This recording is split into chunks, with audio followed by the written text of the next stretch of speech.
আসসালামু আলাইকুম সুপ্রিয় শিক্ষার্থী বন্ধুরা, তোমাদের সবাইকে ওয়েলকাম করছে আমাদের আরও একটি প্যাসেজের সামারির ক্লাসে। সো আজকের ক্লাসে আমরা আলোচনা করব eco tourism is a booming business.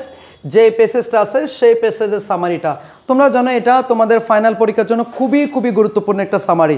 So চলো আমরা খুবই সহজ নিয়মে এটা একেবারে তোমাদেরকে সলভ করার চেষ্টা করছি, সেটা একটু দেখো। দ্য প্যাসেজ ডিলস উইথ, এই প্যাসেজ আলোচনা করছে some of the demerits that results from ecotourism। ইকোট্যুরিজমের কারণে যে অসুবিধাগুলো হচ্ছে সেই বিষয়গুলো এই প্যাসেজে তুলে ধরার চেষ্টা করা হয়েছে। অলদো, যদিও ট্যুর অপারেটরস বিলিভ, আমাদের ট্যুর অপারেটর যারা আছে তারা বিশ্বাস করেন যে ecotourism to be helpful for nature.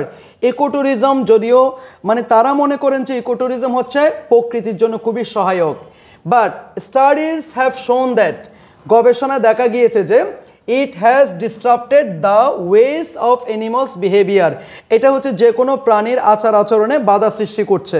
For example, উদাহরণস্বরূপ, রিসার্চার্স হ্যাভ ফাউন্ড আউট, গবেষকরা খুঁজে বের করেছেন যে ecotourism disturbs the egg laying habits of sea turtle in Costa Rica.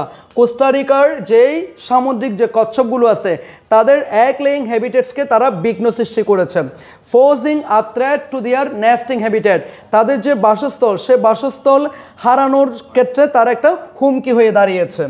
They also believe that, তারা আরও বিশ্বাস করেন যে হিউম্যান ইন্টারফিয়ারেন্স, এই যে মানুষের যে সংস্পর্শ, মাইট মেক দ্য অ্যানিমালস, এগুলো এই প্রাণীগুলোকে গড়ে তুলতে পারে, বোল্ডার, অনেক বেশি কি সাহসী করে তুলতে পারে। সো এইটুকু পর্যন্ত লিখলে মোটামুটি তোমরা হয়ে যাবে, কারণ হচ্ছে এত বড় সামারি লেখার কোনো দরকার নেই, আশা করি বুঝতে পেরেছো। সো সেই পর্যন্ত ভালো থাকো, সুস্থ থাকো, দেখা হবে পরবর্তী ক্লাসে। আসসালামু আলাইকুম।